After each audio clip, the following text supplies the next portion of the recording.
It was a spring morning in 1533 when a fleet of grand sailing ships pulled away from Lisbon harbor, bound for the lands of the Indian Ocean.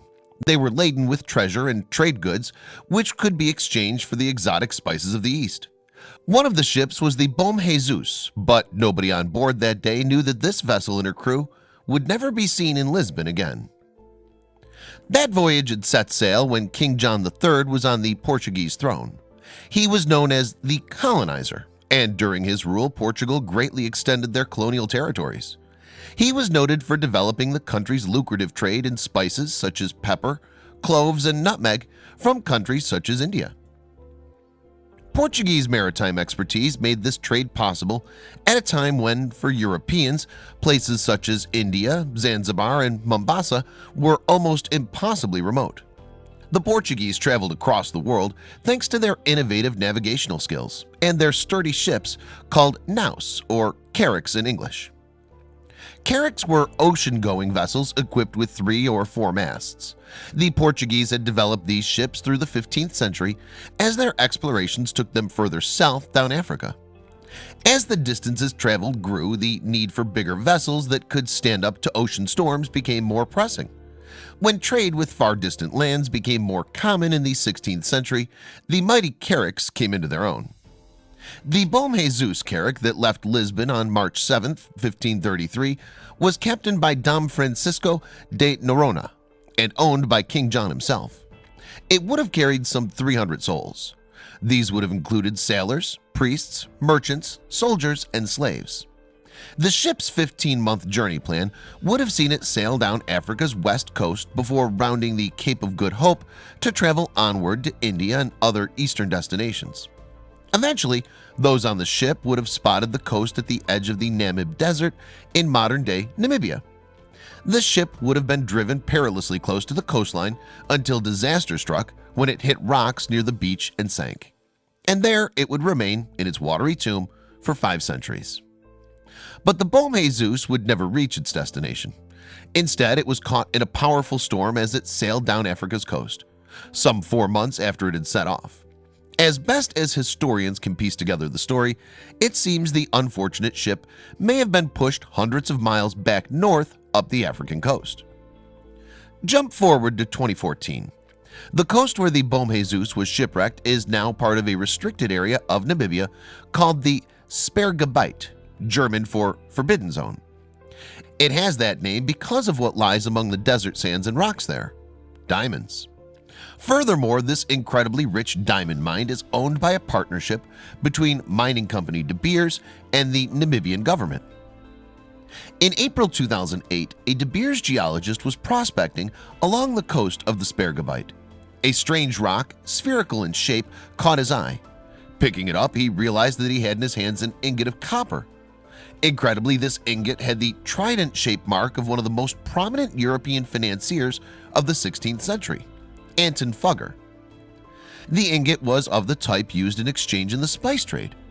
It was time to call in the De Beers archaeologist, Dieter Nolli. He quickly realized that this was the site of an extremely important wreck. Speaking to The Guardian in 2008, Nolli said, "If you're mining on the coast, sooner or later you'll find a wreck." The discovery, he concluded, was what I'd been waiting for 20 years. I was pretty excited. I still am. Archaeologists began the excavation of the ship, which was lying just 20 feet below the sea's level. In 2009, Bruno Wirtz, director of the Southern African Institute of Maritime Archaeology, told National Geographic, "If it hadn't been for those copper ingots weighing everything down, there would have been nothing left here to find. 5 centuries of storms and waves would have washed everything away." And what the excavators now began to find among the broken timbers of the wreck was absolutely extraordinary. For a start, there were 44,000 pounds of those copper ingots. But even more exciting was the extraordinary hoard of over 2,000 gold coins, representing currencies from across the 16th century Europe. Moreover, the coins had an estimated value of almost $12 million. The majority of the coins, around 70%, were Spanish excelentes, suggesting that there must have been a heavy investment from Spain in this voyage. There were also coins from Venice, France, and of course Portugal. And those Portuguese coins were a strong piece of evidence to confirm the theory that this was the wreck of the Bom Jesus. That's because historians know that these type of Portuguese coins, called Portugueses, were only minted between 1525 and 1538. At the end of that 13-year period, they were recalled by King John III and melted down. The same coin was never issued again. So that narrows down the dates of the sunken ship's voyage and ties in with the 1533 date of Bom Jesus' departure from Lisbon. Other evidence that points firmly to this wreck of the Namibian coast being the Bom Jesus includes the cargo of copper ingots. Their presence suggests that this was a vessel planning to head east for the spice trade, not one that was on a return journey after trading. Archaeologists have discovered thousands of artifacts in the wreckage, including cannon muskets, swords, and elephant tusks. And the wreck of the Bom Jesus is by a wide margin the oldest wreck discovered on the coast, as well as the most opulent. And shipwrecks are not rare here, hence the nickname for this stretch of sea, the Skeleton Coast. In fact, the remains of more than 1,000 wrecks punctuate the coast. But what happened to the 300 crew that were aboard the Bom Jesus? You might think that they would have perished in the sea, but the evidence does not seem to back this up. For a start, the singular human remains found were some toe bones still in their shoe jammed beneath the ship's timbers. But those bones account for only one person. What of the others? Dieter Nolli told National Geographic, "A winter storm along this coast is no joke. It would have been nasty, with winds of over 80 miles an hour and a huge breaking surf.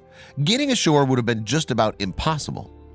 But Nolli continued, on the other hand, if the storm had blown itself out and the ship wallowed ashore on one of those quiet, fog-shrouded days we also get around here, well, now that opens up all kinds of interesting possibilities. Could the mariners have survived? We'll never know. When the discovery was made in 2008, there were great hopes for the knowledge about 16th century trade and shipping it would unlock.